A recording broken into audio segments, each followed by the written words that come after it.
Shalom kepada semua jemaat Tuhan. Mari kita teruskan kebaktian kita pada hari ini. Tuhan beserta kamu. Saya gembira bila mereka berkata kepada saya,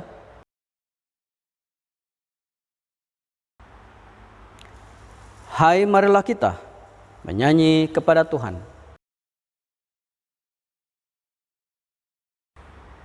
Allah itu roh,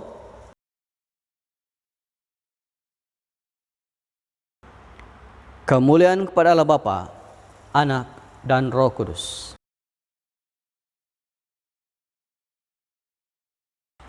Sekarang mari kita sama-sama menaikkan pujian dan penyembahan kita kepada Tuhan.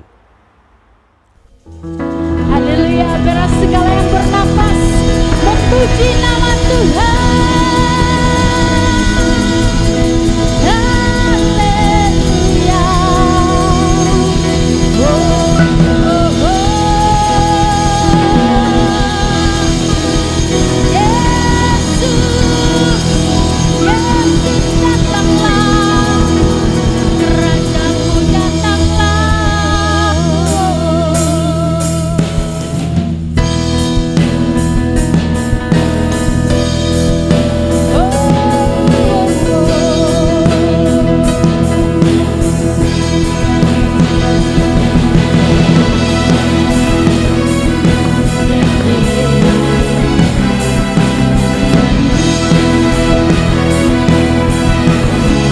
Mari kita naikkan pujian Tuhan.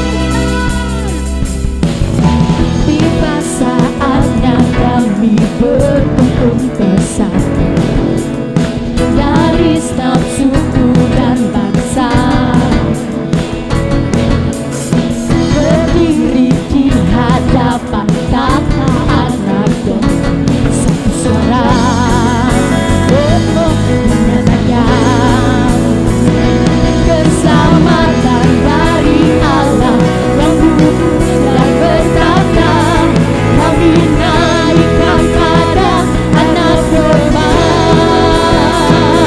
pujian dan kekuatan, hormat dan kekuasaan, kemuliaan bagi Dia selamanya. Tiba saatnya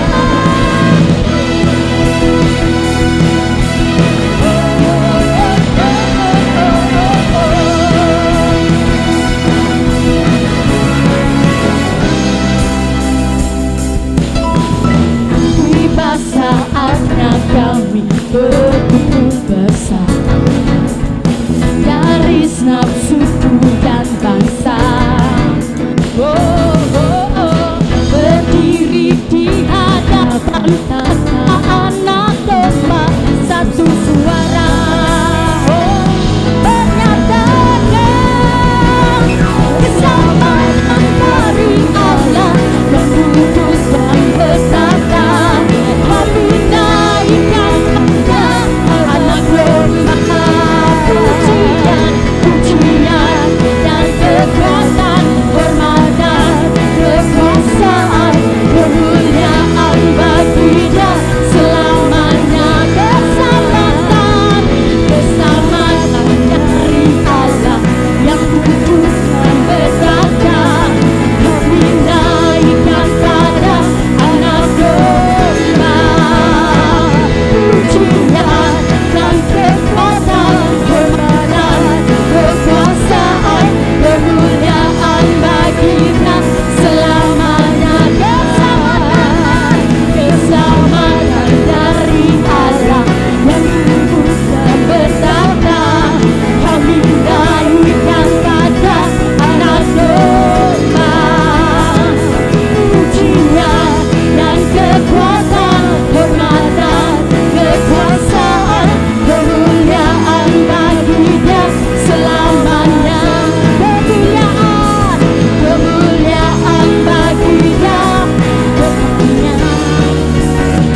Mari nyanyikan pujian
Shalom semua kepada jemaat Tuhan. Sekali lagi kita bersyukur karena pada hari ini kita dapat bersama di dalam ibadah ini dan seterusnya mendengarkan firman Tuhan. Nah, sebelum kita mendengar firman Tuhan, mari kita sekali lagi tunduk kepala, kita berdoa dan sepimpin kita di dalam doa. Bapa di surga, terima kasih Tuhan karena dengan kasih dan anugerah-Mu hari ini kami dapat bersama untuk berkumpul beribadah di tempat ini. Dan kami berdoa untuk firman Tuhan yang kami dengar sebentar lagi, kiranya Roh Kudus Tuhanlah yang akan memimpin baik hamba-Mu yang menyampaikan maupun kami semua yang mendengar, supaya melalui pimpinan roh kebijaksanaan yang datang dari Tuhan, kami akan dapat mengerti dan menjadikan firman Tuhan ini sebagai kekuatan baru di dalam kehidupan kami sebagai orang percaya. Terima kasih Tuhan, di dalam Yesus Kristus kami berdoa. Amin. Jadi kalau kita hitung kembali, kita sudah masuk dalam Adventus yang ketiga, ya. Artinya ini hanyalah hanya beberapa minggu saja lagi kita akan menyambut perayaan Christmas, ya. Jadi selalunya di dalam kita mempersiapkan diri untuk menyambut perayaan ini, kita akan berada dalam suasana yang mengembirakan, ya. Kita tidak sabar-sabar, kita sedang menanti-nanti akan ketibaannya. Tapi di dalam kita ternanti-nanti, kita juga ada satu persiapan yang biasanya kita buat. Contohnya persiapan kita dari segi pakaian, ya. Kita sudah sedia-sedia apakah pakaian kita pakai pada masa itu, dan tidak kurang juga dari segi menghias, ya. Menghias sama ada di gereja atau di rumah kita, ya. Dan kadang-kadang kita berkorban lebih sedikit dari segi masa, tenaga dan keuangan juga, ya. Semata-mata untuk mempersiapkan. Jadi walaupun kalau kita perhatikan di dalam semua persiapan-persiapan ini ada pengorbanan juga, ya. Tapi di dalam pengorbanan ini kita sentiasa ada rasa suasana sukacita, ya, sehingga pengorbanan-pengorbanan itu tidak terasa. Karena apa? Karena kita tidak sabar menunggu ketibaan perayaan tersebut. Jadi di dalam sukacita ini kita akan buat pengisian, ya, dalam mempersiapkan untuk sambutan itu kita membuat persiapan pengisian, ya, dengan membuat itu ini, merancang itu ini, dan juga malah melaksanakan itu ini, sehingga apabila tibanya kita akan tahu bahwa kita telah mencoba yang terbaik. Dan ada juga motivasi kita di dalam semua perkara-perkara tersebut, yaitu kita mau waktu perayaan itu tiba, ya, semuanya sudah dalam keadaan tersedia. Itulah motivasi kita, ya. Jadi ini adalah apa yang kita buat di dalam menyambut perayaan Christmas. Dan kita tahu ini adalah mengingatkan kita, Christmas ini mengingatkan kita tentang peristiwa kedatangan Yesus yang pertama kali. Namun perkara yang paling penting sekarang adalah sebagai orang percaya, kita tahu bahwa Tuhan Yesus akan datang kedua kali. Jadi Christmas ini hanyalah satu peringatan, ya, di dalam kesadaran kita bahwa kita juga perlu bersiap untuk menanti atau menyambut kedatangannya yang kedua kali. Jadi sebagaimana dalam kita mengingati kedatangan yang pertama dengan segala macam suasana yang kita mau ciptakan, pengisian yang harus kita masukkan, dan seterusnya motivasi yang kita mau ada atau ada dalam hidup kita supaya kita dapat memberikan yang terbaik. Demikian juga, ya, di dalam kita bersiap menyambut kedatangan yang kedua kali, kita perlu memikirkan apakah suasana yang perlu kita ada, apakah pengisian yang perlu kita buat, dan apakah motivasi yang menjadi dorongan kepada kita supaya ketika waktu itu tiba, kita di dalam keadaan yang terbaik. Jadi dengan tema bersiap menyambut kedatangannya, ya, kita akan belajar bersama daripada firman Tuhan yang kita ambil daripada 1 Tesalonika pasal 5 ayat 16 hingga 24. Itu adalah pembacaan epistola kita pada minggu ini. Jadi yang pertama adalah bagaimana kita bersiap menyambut kedatangannya adalah seperti yang sudah saya sentuh secara ringkas dalam pendahuluan tadi, adalah dari segi suasana atau mood, ya, yaitu apakah suasana yang ingin kita, ya, yang ingin atau mau kita ada di dalam menghiasi persiapan kita dalam menyambut kedatangannya, ya. Karena kita tahu bahwa di dalam menanti, menunggu dan persiapkan diri untuk menyambut kedatangannya ini, ada juga keadaan-keadaan tertentu yang mungkin melemahkan semangat kita, ya, dan sebagainya. Tetapi menurut firman Tuhan ini, dia mengatakan kita perlu bersukacita dan berdoa. Itu adalah suasana yang harus kita ada sementara mempersiapkan diri menyambut kedatangannya, yaitu bersukacita dan berdoa. Dalam 1 Tesalonika pasal 5 ayat 16 hingga 17 mengatakan, bersukacitalah senantiasa, tetaplah berdoa, ya.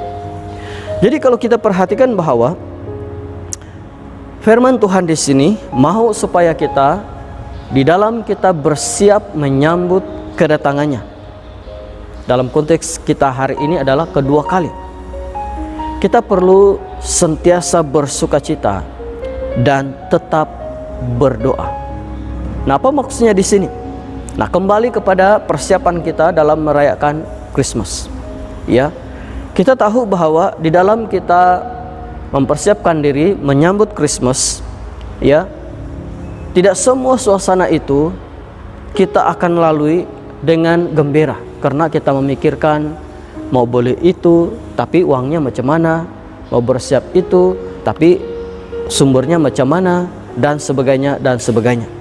Tapi semua permasalahan ini kalau kita perhatikan tidak meragut sukacita kita. Karena apa yang paling penting adalah kita masih berusaha mempersiapkan diri dan supaya apabila ketibaan Christmas itu datang, kita tahu kita sudah memberikan yang terbaik. Jadi sama dengan ketika kita mempersiapkan diri menyambut kedatangan yang kedua kali. Dalam perjalanan kita, dalam laluan kita, sampai ke saatnya, sampai kepada waktunya itu, kita juga akan melalui situasi turun dan naik, pahit dan manis, ya, suka dan duka dalam perjalanan hidup kita sebagai orang percaya. Tetapi itu tidak akan meragut sukacita itu. Karena apa? Orang yang mempunyai hubungan yang erat dengan Tuhan adalah membina satu sikap positif di dalam dirinya. Dan sikap positif ini adalah yang menjadi sumber kepada sukacitanya. Dan karena itulah, walaupun mungkin dalam situasi luarannya, lahirianya, mungkin dia kekurangan, mungkin dia dalam masalah, tetapi apa yang terpancar di wajahnya adalah sukacita. Karena apa? Karena jauh di dalam dirinya ada kekuatan yang datang hasil daripada hubungannya dengan Tuhan. Jadi dalam hal ini tidak kiralah mungkin kita ada masalah dalam usaha kita, pekerjaan kita, bahkan dalam rumah tangga, ya, kita akan tetap dapat menikmati sukacita hasil daripada hubungan yang erat kita dengan Tuhan. Dan hubungan yang erat ini sebenarnya berkait rapat dengan kehidupan doa kita. Itulah sebabnya di sini dikatakan bersukacitalah senantiasa, tetaplah berdoa. Karena orang yang tetap berdoa berarti dia mempunyai hubungan yang konsisten dengan Tuhan. Karena apabila kita berdoa, kita sebenarnya menciptakan satu hubungan dengan Tuhan, ya. Sama seperti bila kita bercakap dengan seseorang, sama seperti bila kita berkomunikasi dengan seseorang. Semakin kerap kita berkomunikasi dengan seseorang itu, maka banyak perkara yang akan terbina daripada komunikasi itu, ya. Hubungan kita akan menjadi lebih erat. Kita akan memahami antara sama lain dengan lebih dalam dan sebagainya.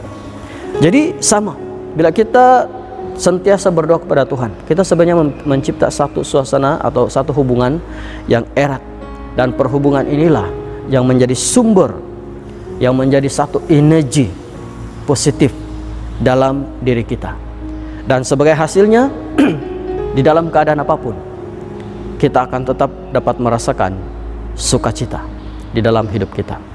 Jadi ini adalah yang diinginkan, suasana yang diinginkan oleh Tuhan dalam hidup kita dalam mempersiapkan diri menyambut kedatangannya. Dia mau kita sentiasa bersukacita, tetapi itu haruslah dengan datang daripada hubungan kita yang erat dengan Tuhan, karena melalui doa-doa kita, ya. Kemudian yang kedua adalah dia juga mau, firman Tuhan ini juga mendorong kita supaya mengucap syukur, ya. Dalam 1 Tesalonika pasal 5 ayat 18 mengatakan, mengucap syukurlah dalam segala hal, sebab itulah yang dikehendaki Allah di dalam Kristus Yesus bagi kamu, ya. Jadi kita perhatikan di sini bahwa kita juga perlu memberikan mood atau suasana positif dalam persiapan kita menyambut kedatangannya dengan sentiasa mengucap syukur, ya. Ini adalah salah satu yang penting yang harus kita ada. Karena apa? Inilah yang dikehendaki oleh Allah di dalam hidup kita, ya. Karena apabila kita mengucap syukur, ya, kita akan dapat merasakan. Karena apabila kita mengucap syukur, sebenarnya itu menyatakan tentang iman kita, itu menyatakan tentang kepercayaan kita kepada kesetiaan Tuhan, kepada kebaikan Tuhan di dalam hidup kita. Karena kalau kita perhatikan, benar bahwa ketika kita hidup melalui kesusahan dan beban berat, ya, itu kita tidak boleh lari. Justru dalam hal inilah kita akan belajar bergantung kepada kekuasaan Allah.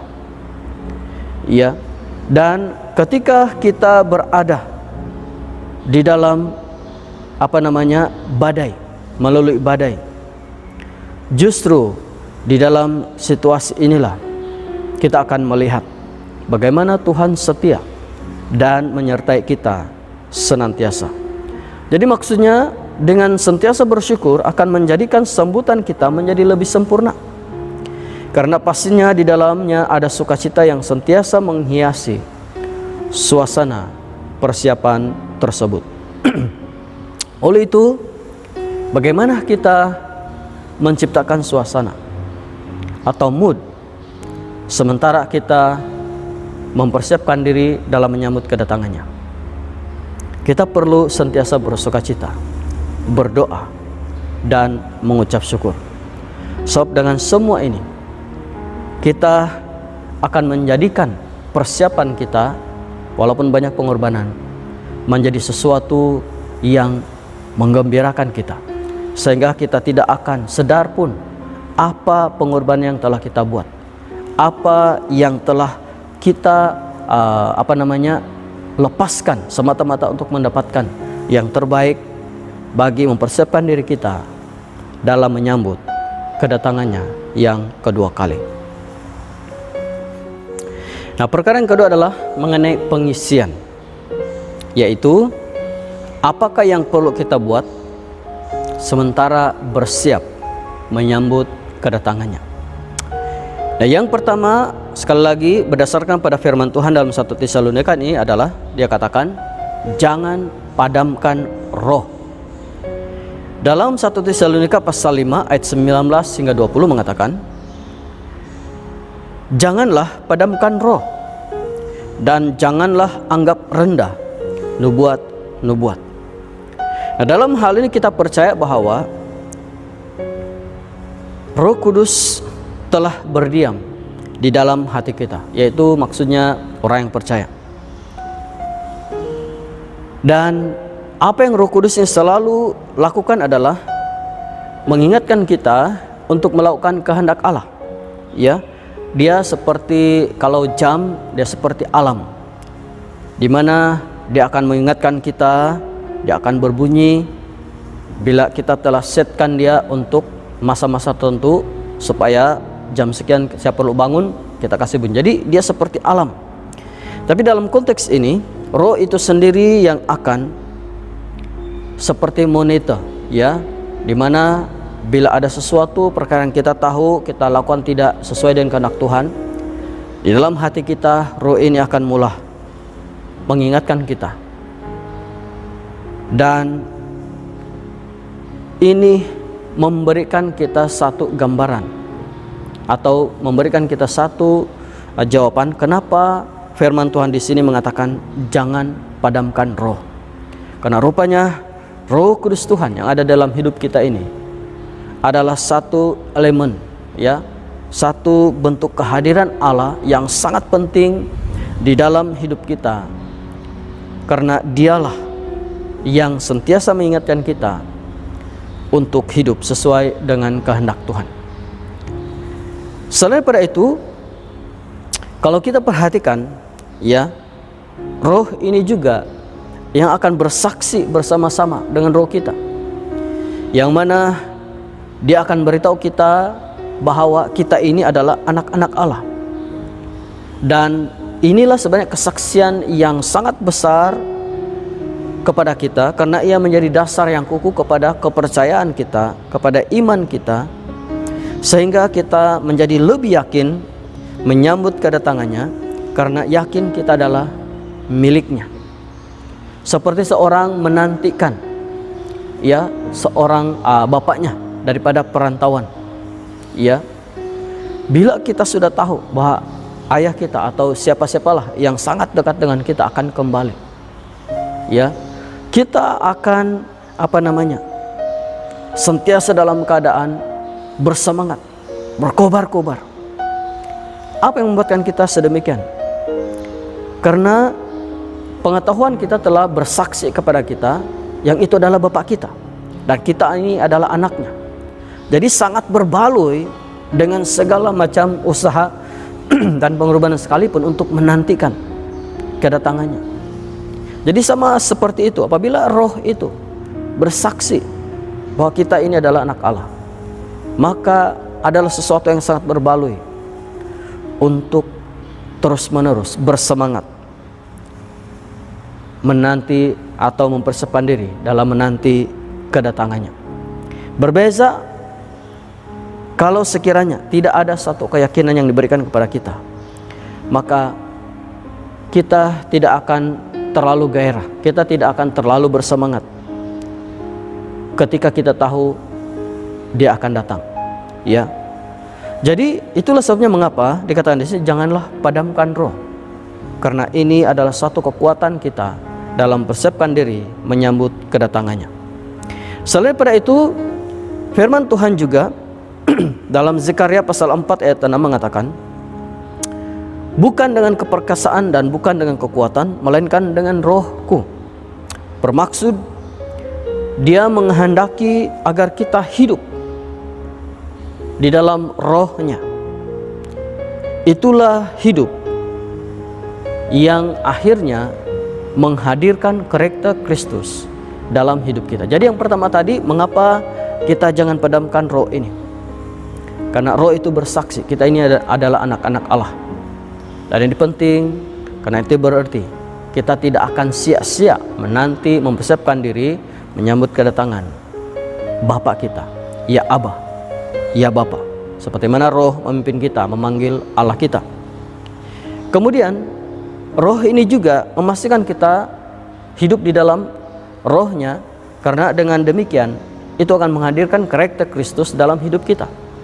Karena kehidupan kita sekarang dipimpin, dipandu oleh roh Allah yang ada di dalam hidup kita.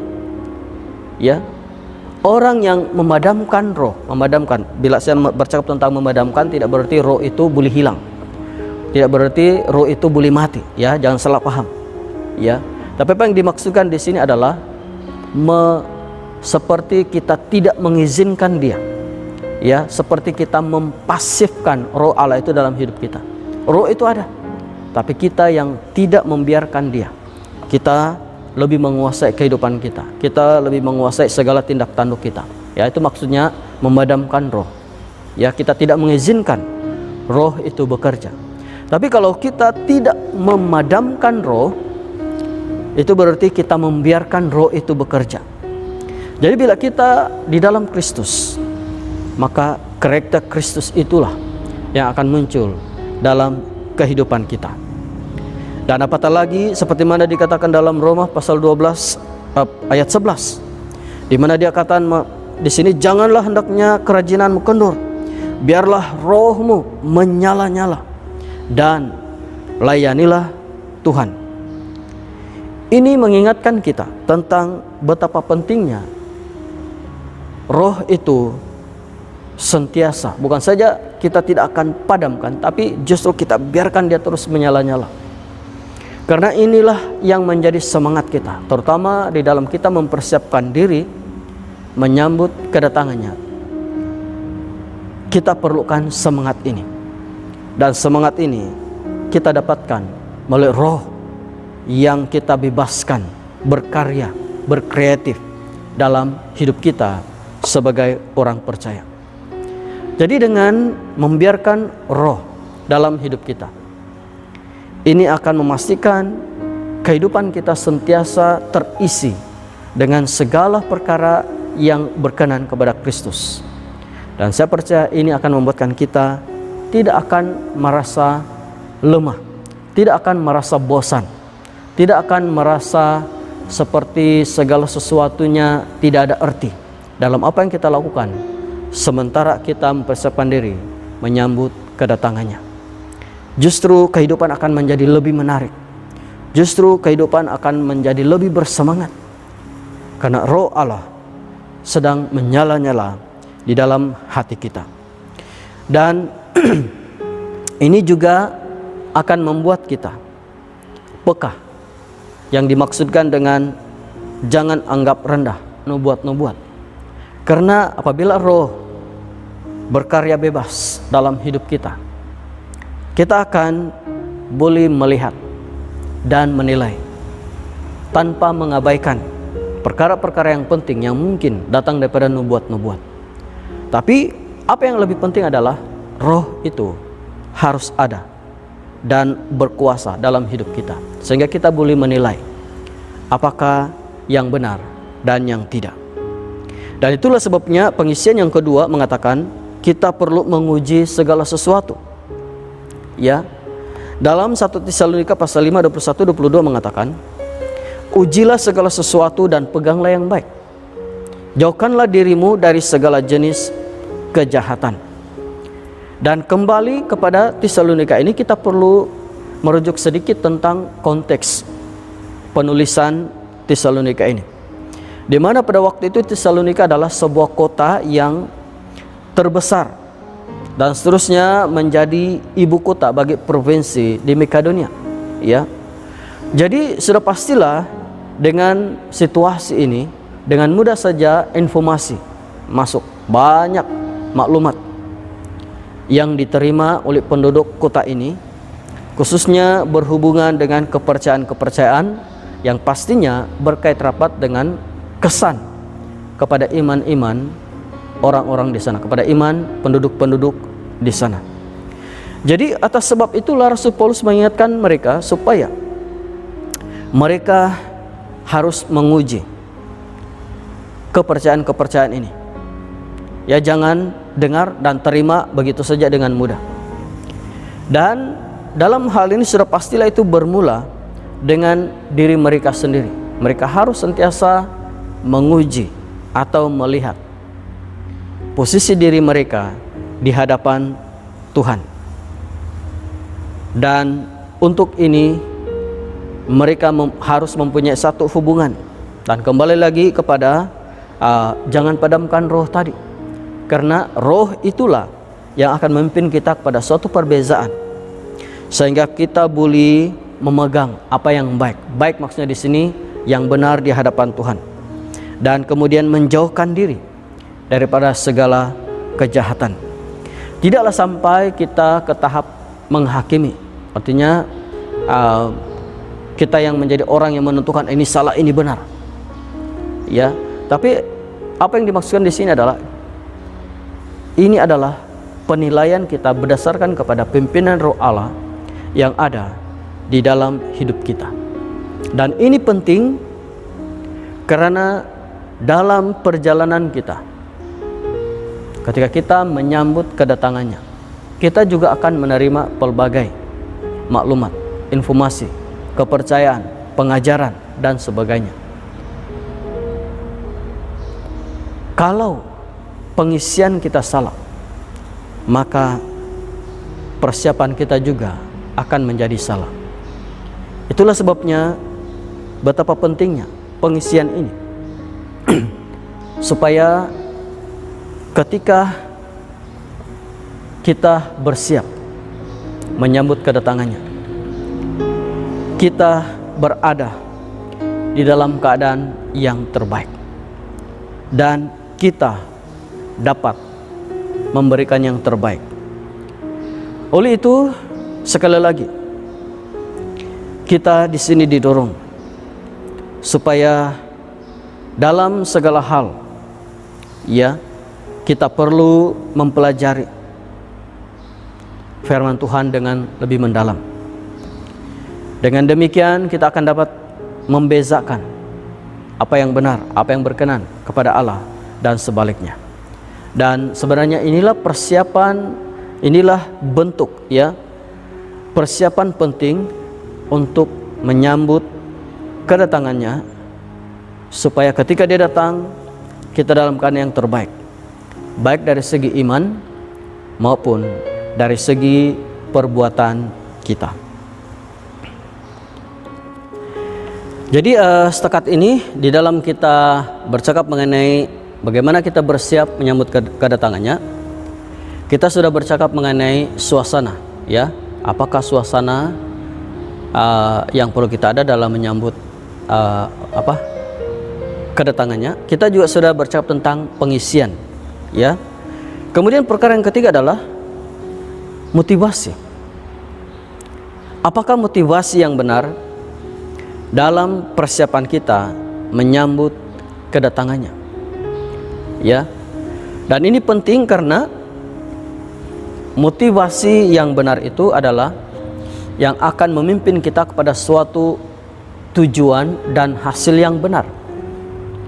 Kalau motivasi itu salah, maka tujuannya dan hasilnya juga sudah pasti salah. Jadi dalam kita bersiap untuk menyambut kedatangannya, apakah motivasi kita, ya? Nah, sekali lagi kita kembali kepada firman Tuhan, di mana di dalam 1 Tesalonika pasal 5:23, di situ kita diberikan satu kata-kata, sama ada dorongan atau nasihat, tapi itu adalah motivasi kita, yaitu kita tak bercacat, ya, kita tak bercacat. Saya akan jelaskan kemudian. Kita baca dulu 1 Tesalonika pasal 5:23, di mana dia mengatakan, semoga Allah damai sejahtera menguduskan kamu seluruhnya, dan semoga roh, jiwa, dan tubuhmu terpelihara sempurna dengan tak bercacat pada kedatangan Yesus Kristus Tuhan kita. Jadi kalau kita perhatikan di sini, dalam motivasi pertama kita adalah agar kita tidak bercacat dalam persiapan kita menyambut kedatangannya. Dan sebenarnya ini sama seperti ketika kita mempersiapkan perayaan Natal kita, ya. Kita biasanya memastikan agar semua dalam keadaan terbaik, ya. Kalau kita mengatur pokok-pokok Christmas, kita memastikan dia di sudut-sudut yang betul, sudut-sudut yang tepat. Kalau kita mau mencampurkan atau mencampurkan hiasan-hiasan, kita memastikan dia dalam situasi yang match, ya. Maksudnya match itu padan lah, ya. Bukan sembarang kita letak. Yang penting warnanya begini, nanti lain pula kelihatannya, ya. Seperti itu. Kita memastikan semuanya, walaupun kita tahu ada juga kekurangannya, tapi kita tahu kita juga sudah memberi input yang terbaik untuk menghasilkan yang terbaik, ya. Jadi itu adalah perkara yang biasa kita lakukan dalam mempersiapkan, ya, Christmas kita. Kita sanggup bekerja, berkorban uang, masa, dan tenaga lebih daripada biasa, semata-mata untuk melakukan dan menghasilkan yang terbaik. Jadi dalam konteks persiapan menyambut kedatangannya, kita perlu hidup secara keseluruhan, ya, yaitu dari aspek roh, jiwa, dan tubuh kita. Tak bercacat di sini sebenarnya menggambarkan tentang kehidupan benar atau dari kehidupan kekudusan kita, supaya kita berada di dalam keadaan yang terbaik ketika ketibaannya kelak, ya. Jadi pengudusan yang sejati adalah ketaatan sepenuhnya kepada kehendak Tuhan. Pikiran dan perasaan yang suka memberontak itu, atau apa saja yang tidak berkenan di hadapan Tuhan, akan dikalahkan, karena suara Kristus akan membangkitkan sebuah kehidupan yang baru dan melingkupi kemanusiaan kita secara keseluruhan, sehingga kita akan dapat mematuhi syarat-syarat daripada apa yang dikehendaki Allah supaya kita tidak bercacat di hadapannya. Maksudnya di sini adalah Tuhan memberikan kita satu janji atau satu jaminan bahwa Dia akan menolong kita. Dia akan memastikan kita sentiasa hidup kudus dan tak bercacat ketika Dia datang. Kenapa saya katakan ini adalah satu motivasi? Karena kita ada satu jaminan pertolongan daripada Tuhan untuk kita boleh hidup tak bercacat waktu Dia tiba. Tetapi ini semua bergantung kepada bagaimana kita hidup di dalam Kristus. Karena kekuatan kita datang daripada Tuhan. Karena kemampuan kita untuk hidup kudus di hadapan Tuhan adalah bergantung penuh kepada betapa dalam, betapa eratnya hubungan kita dengan Tuhan. Itulah sebabnya saya mengatakan tadi, pengudusan yang sejati adalah ketaatan. Berarti ketaatan sepenuhnya kepada kehendak Tuhan. Itu saja yang perlu kita lakukan. Ketaatan sepenuhnya kepada kehendak Tuhan, yaitu firman-Nya. Saat kita melakukan tindakan ini, maka kita mendapat satu jaminan bahwa kita akan hidup tak bercacat di hadapannya. Dan ketika Dia datang, kita telah mempersiapkan diri di dalam kehidupan yang dikehendaki oleh Tuhan. Jadi kalau kita perhatikan, disinilah kita mendapat kekuatan ya untuk bersiap menyambut kedatangannya, karena di dalam kita memikirkan supaya kita tidak bercacat. Ya, kita tahu bahwa kita boleh melakukannya dengan hanya perlu mentaati sepenuhnya firman Tuhan. Dan ini yang akan menjadi dorongan kita untuk terus-menerus bersedia, bersiap menyambut kedatangannya. Selain daripada itu, kita juga tahu bahwa Dia setia. Ya, ini juga motivasi kita. Ya, kalau tadi Dia menjanjikan penyempurnaan dalam hidup kita, yang dengan ketaatan kita sepenuhnya kepada firman Tuhan, sehingga kita akhirnya boleh menjadi tidak bercacat. Kali ini motivasi kita adalah kita tahu bahwa Dia setia. Dalam 1 Tesalonika pasal 5 ayat 24 mengatakan, apa yang Ia yang memanggil kamu adalah setia, Ia juga akan menggenapinya. Sebenarnya ayat ini harus berkesinambungan ya, daripada ayat 23 dan 24 ini saling melengkapi. Karena apa? Apabila Dia bercakap tentang Dia setia, artinya bagaimana Dia memanggil kita dan berjanji bahwa Dia akan menguduskan kita dengan syarat kita mentaati sepenuhnya firman-Nya, maka Dia akan menggenapi ini. Ya, Dia akan menepati janjinya ini. Ya. Dan Dia mengatakan yang memanggil kamu adalah setia.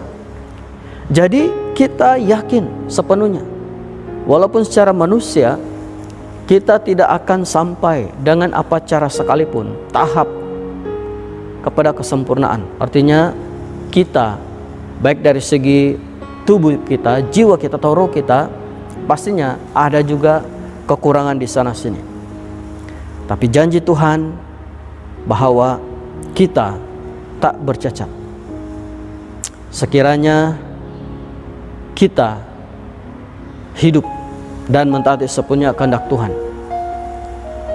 Dan dengan jaminan ini, Dia mengatakan, saya akan menepati janji ini. Oleh itu,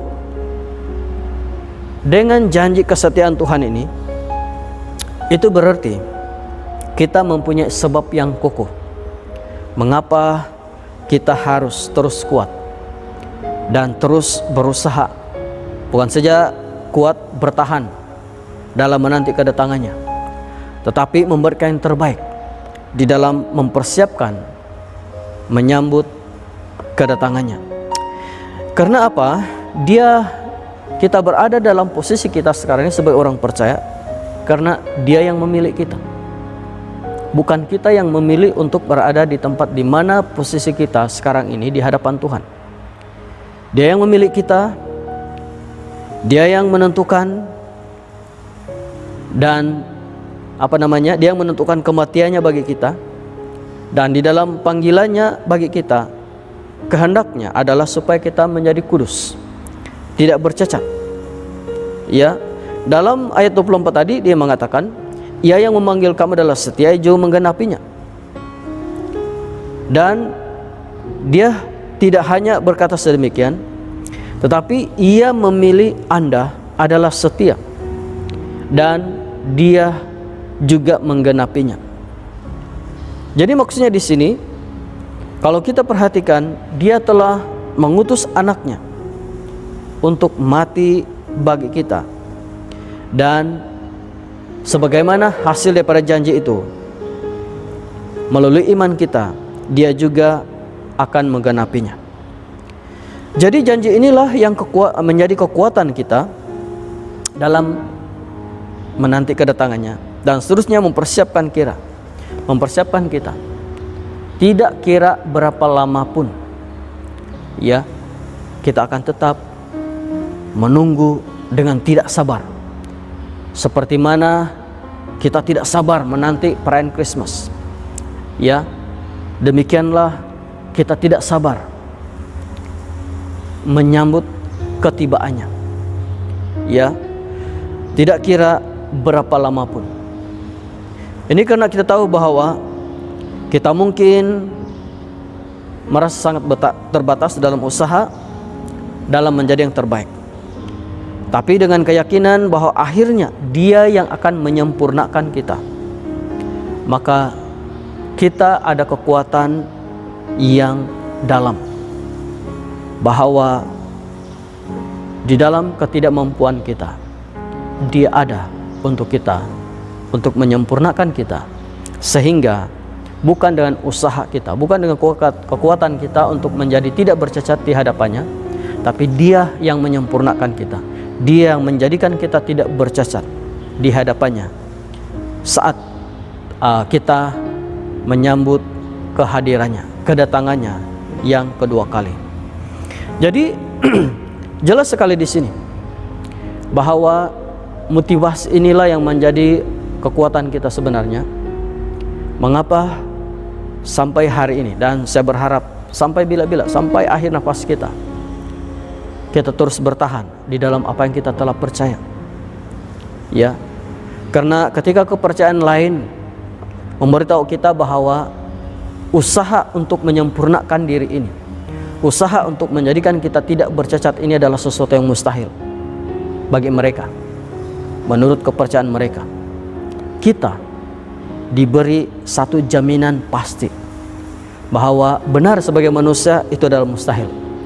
Tapi ada Allah yang telah berjanji bahwa Dia akan menyempurnakan kita, Dia akan menyucikan kita. Dan dikatakan janji ini adalah datang daripada seorang yang setia di dalam menepati janjinya. Dia akan menggenapinya. Jadi apalagi motivasi untuk kita yang lebih kuat, lebih kukuh daripada ini, di dalam kita bersiap menyambut kedatangannya yang kedua kali. Oleh itu, saya mendorong kita semua supaya ketika kita bersiap menyambut kedatangannya, yakinlah bahwa ada kekuatan baru di dalam Tuhan. Ada janji yang telah mengingatkan kita bahwa Dialah yang akan menyempurnakan kita, sehingga kita tidak layak menjadi layak, dan kita tidak akan merasa was-was lagi menyambut ketibaannya. Oleh itu, kita hanya perlu fokus kepada persiapan kita, bersiap, berusaha memberikan yang terbaik.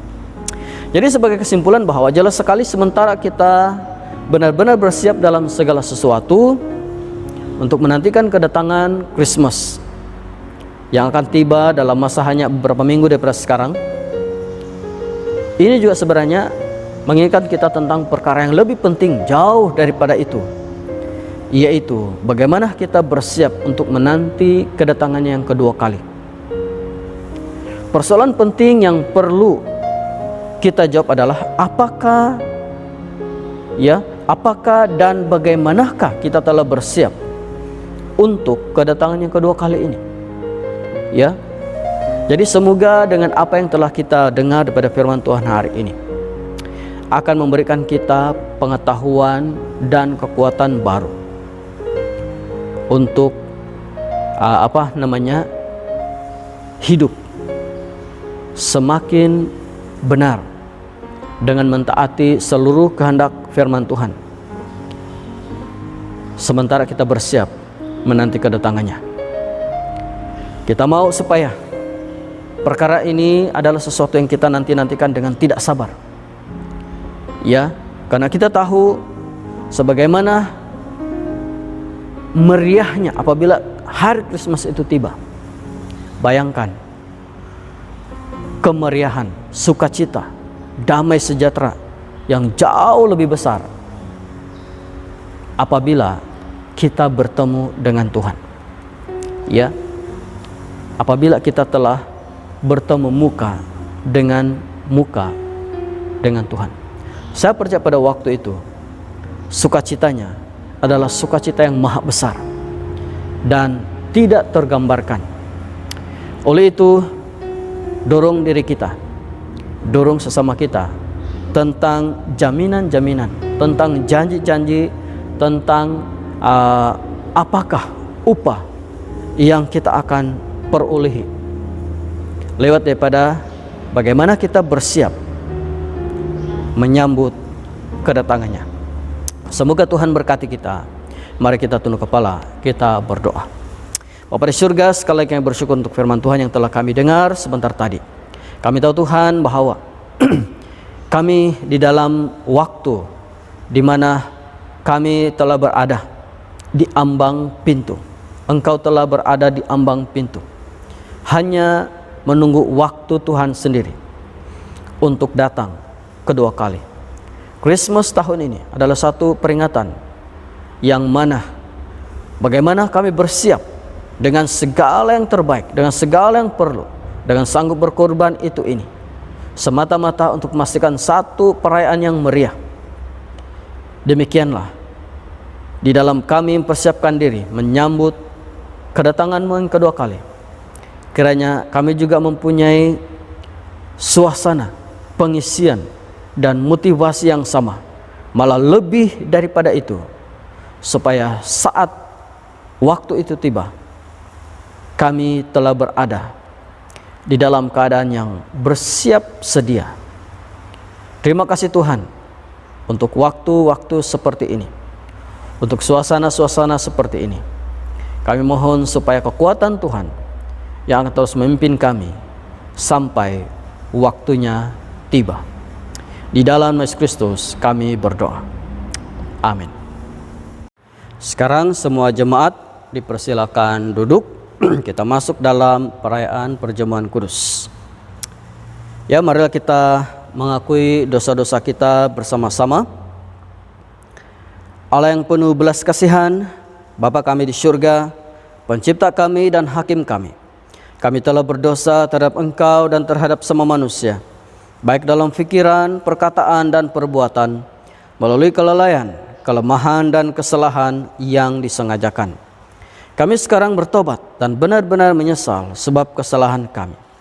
Bapa, ampunilah kami demi anak-Mu, Yesus Kristus yang telah mati untuk kami. Kuatkanlah kami supaya dapat mengasihi dan mentaati-Mu dalam kehidupan yang baru. Melalui Yesus Kristus, Tuhan kami. Amin. Allah yang Maha Kuasa mengasihani kamu, membebaskan kamu dari segala dosamu melalui Yesus Kristus Tuhan kita. Dia meneguhkan dan menguatkan kamu untuk pelayanan dan kuasa Roh Kudus dan melera kamu dalam kehidupan yang kekal. Amin. Sekarang adalah masa untuk memberi kepada Tuhan. Ingat, Tuhan sudah memberikan yang terbaik untuk kita. Karena itu, berikanlah yang terbaik untuk Tuhan.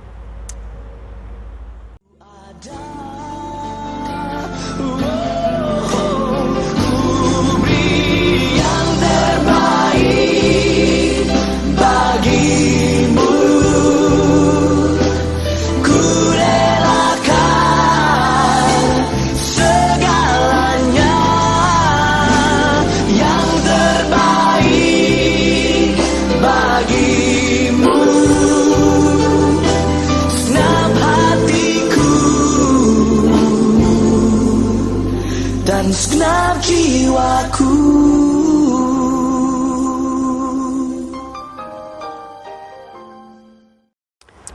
Semua sekarang jemaat semua dipersilakan duduk. Kita masuk dalam doa pengudusan. Semua kemuliaan kepadamu Bapa kami di surga, sebab dalam kemurahan-Mu Engkau menyerahkan anak-Mu yang tunggal, Yesus Kristus, untuk disiksa dan mati di atas kayu salib untuk penebusan kami. Di situ Dia telah membuat pedoman yang penuh untuk dosa-dosa seisi dunia dan persembahkan Dirinya sendiri sebagai korban satu kali sahaja untuk segala dosa kita. Dia telah menentukan dan di dalam Injil-Nya merintahkan kita untuk melanjutkan perjamuan ini sebagai peringatan abadi akan kematiannya yang sangat tinggi lainnya sampai Dia datang kembali.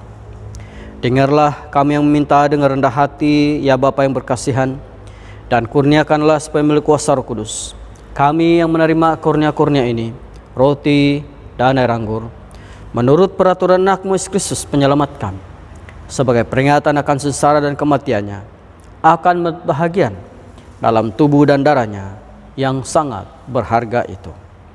Pada malam Tuhan sedih hati Dia mengambil roti, mengucap syukur, lalu memecah-mecahkan roti itu dan bagikannya kepada murid-muridnya sambil berkata, "Ambil dan makan. Inilah tubuh aku yang diberikan untuk kamu. Buatlah demikian sebagai peringatan akan aku." Begitu juga setelah habis makan, Dia mengambil cawan, serta mengucap syukur, lalu memberikannya kepada murid-muridnya serta berkata, "Minumlah ini kamu semua. Ini adalah darah aku dan perjanjian baru, yang dicurahkan bagi kamu dan bagi semua orang untuk pengampunan dosa. Boleh demikian setiap kali kamu melakukannya sebagai peringatan akan aku." Amin. Bersama kita, Kristus telah mati, Kristus telah bangkit, Kristus akan datang lagi. Kita memecahkan roti ini untuk mendapat bahagian dalam tubuh Kristus.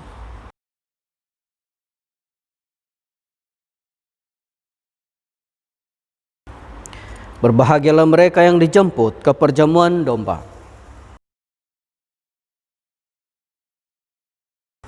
Kurnia Allah adalah untuk jemaat Allah. Dekatilah dengan iman dan dengan rendah hati. Terimalah roti dan air anggur ini sebagai peringatan baptisma untuk kamu, serta menerima di dalam hatimu dengan iman dan ucapan syukur. Amin.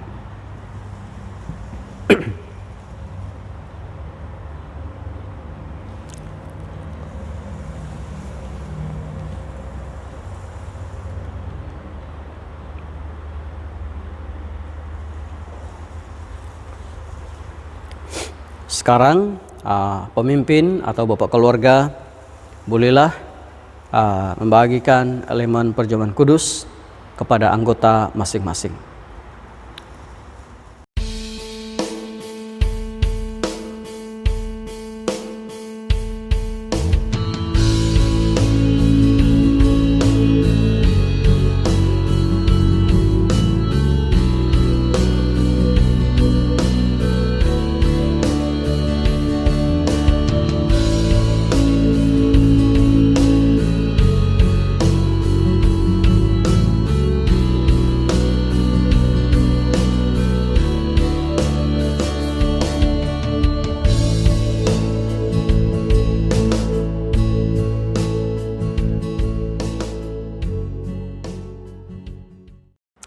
Marilah kita bersama-sama berdoa seperti yang diajar oleh penyelamat kita.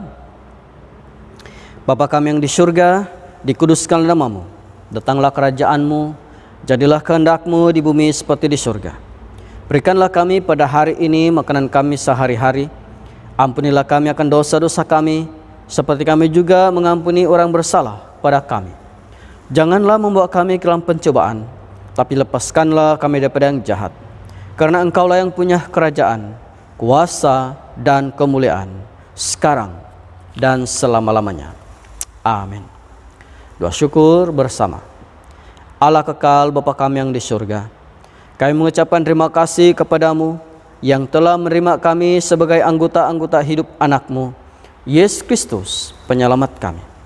Kami mengucapkan terima kasih kepada-Mu yang telah memberikan kami makanan rohani di dalam sakramen tubuh dan darah-Nya. Sekarang utuskanlah kami ke dalam dunia dengan damai, dan kurniakanlah kami kekuatan dan keteguhan hati untuk mengasihi dan melayani Engkau dengan sukacita dan hati yang ikhlas. Amin. Sekarang terima berkat daripada Tuhan. Sentosa Allah yang melebihi pengertian manusia, meliharakan hati dan jiwa kamu di dalam pengetahuan dan kasih Allah dan anaknya Yesus Kristus Tuhan kita. Dan berkat Allah berkuasa, Bapa, Anak dan Roh Kudus beserta dengan kamu dan tinggal serta dengan kamu dari sekarang sampai selama-lamanya. Amin. Pergilah dengan damai sejahtera dan layanilah Tuhan. Amin. Sekarang mari sekali lagi kita bersama-sama menaikkan kesyukuran kita kepada Tuhan.